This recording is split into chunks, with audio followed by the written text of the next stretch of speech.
What is going on? Welcome back to the channel. Today we're going to talk to you about HIMS and HERS Health. I want to go over some expectations for this upcoming week, what might cause some volatility in the stock price, and go over everything else you need to know. But first, make sure you guys hit that thumbs up, and with that, let's get right to it. So on Friday, there was a lot of fear starting to increase, tensions between China and so forth. Even after hours Friday, you did have this announced on how Trump is wanting to increase steel tariffs to 50%, so that could impact the market a little bit come next week. But aside from that, HIMS kicked ass, took names, went up 7.94%, breaking the downtrend. So once I go over the technicals, it'll really show on how important Friday was. But 52.09 the low, 57.38 the high.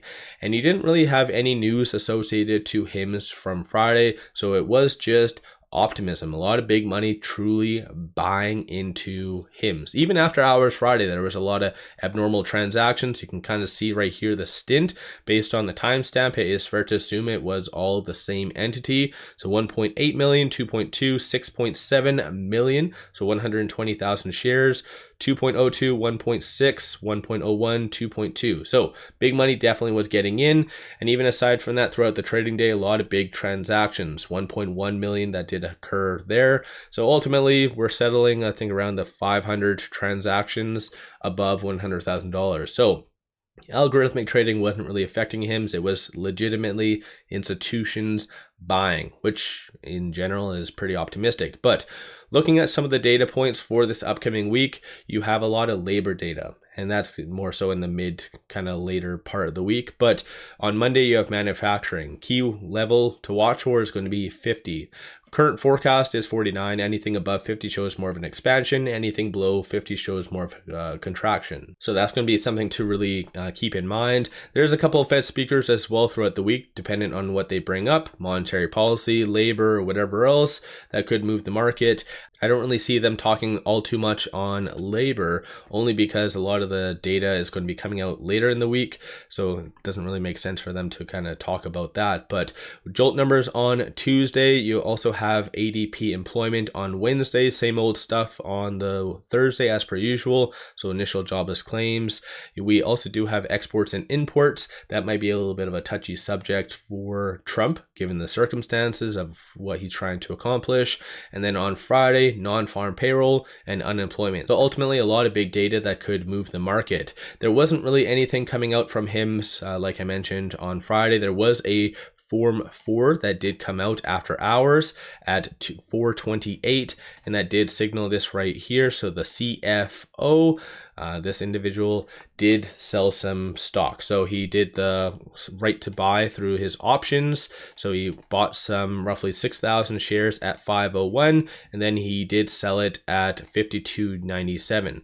From the footnotes, it does look as though that the actual sales were already well in advance planned. So this wasn't really anything crazy or anything to be panicking over. And honestly, I'm sure 90% of you, if you could make these returns, so buying at 501 and selling at 52.97 on average, you would do it. So I'm not really hating on any individual to kind of take advantage of this. So let me know your viewpoint on that. I've seen some negative posts online about this, but I don't really see this being that big of a deal that could impact the market at least. Going into this week though, shorts. So 30.79% of the free float is being shorted. Works out to be 59.94 million shares overall are being shorted. Still, shorts are way too involved in HIMS. They've actually reduced quite a lot, as you can kind of see from this green line right here. So it's gone from roughly like 34% short interest to where it is now. So they have been obviously catching on to HIMS, gaining more and more momentum, but still at the end of the day though, like still 31% is way too high given the circumstances of what they are doing, the huge growth as well. On Friday, shorts did increase 116,000 shares. So that was rather interesting as well to see HIMS go up so much when shorts didn't really, like, they were still really increasing. And even looking at the T line, they didn't really do anything. So there was no squeeze. Again, I saw some people mentioning that Friday was shorts getting squeezed, and that wasn't the case. I know a lot of people really want that to occur, which you never know, could happen over the next couple of weeks, especially if there's some good momentum. But as far as Friday being it, not so much. On Friday, there was 34 million in calls, 13 million in puts, 51% of all the options being done were optimistic in nature. And from the bulls, you are seeing a consensus going into this upcoming week, so the week ending June the 6th, for it to be roughly around that $60 to $62 range, and then the bears for it to be ultimately roughly around $50. So you see a little bit more upside, but of course it is kind of level ground ultimately. And I think a lot of that does stem from the technicals, which aside from Friday, we're signaling that you're going to see a little bit more consolidation. So this is why Friday did literally break the trend, which is relatively good. But with it right now at 56.56, landed exactly on this pivot point. So 56.56 is going to be that key kind of point to really watch for early on in the week. So 61.33 is going to be the next strong target / resistance, followed by 64.27.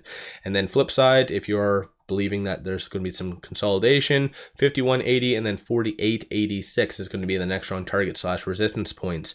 No new analyst ratings. Last couple did come out 9 days ago. You had a 28, 40, and 30. I've already brought this up in my last video. I only do roughly one HIMS video every single week. If you want more, let me know in the comments below. I can definitely consider adding it to the mix more frequently. But aside from that, on the actual chart itself, Friday did break legitimately the downtrend. So you can kind of see it did have that peak of $64. It did have the red days right here. And so Friday was able to really just say nice middle finger FU, break above the ALMA. So it did legitimately, like I said, break the trend. If not, most likely you would have had a test of that kind of super trend indicator right here of that 47, so you would have had that most likely tested. But I think all in all, going into this upcoming week, I am fairly optimistic. It is above all the key pivotal moving averages because of the recent consolidation that has happened. You have stochastic RSI looking as though it's very oversold, so that could really stand to benefit HIMS going into this upcoming week. So if we have a lot of good labor data, I think it might affect some growth stocks only because it might pop the idea of more rate cuts, because of course if we have good data, don't really need rate cuts. But HIMS overall doesn't seem to be affected by that all too much, and I think Friday is a good representation of that. So in my opinion, this upcoming week we will be landing somewhere between this R2 and this R1, so between $64 and $61. Of course, I'm sure a lot of people might feel that you could see like 69 or potentially even higher than that. But until we have a catalyst, which I think that partnership announcement is going to be that big catalyst that everyone's kind of waiting for, until that happens, it's just going to follow the technical. So I do feel it's going to be somewhere between that 61 and 64. So let me know your thoughts. Do you feel it's going to be higher, lower? Throw your price predictions in the comments below. Have you been buying? Have you been selling? What have you been doing with HIMS? Don't forget to hit that thumbs up and subscribe. And then one final thing, pop over to my Patreon. I give buy signals on stocks, options, crypto, many of which have been absolutely on point. So definitely worthwhile to pop over there and take a look. With all that said, appreciate all of you watching.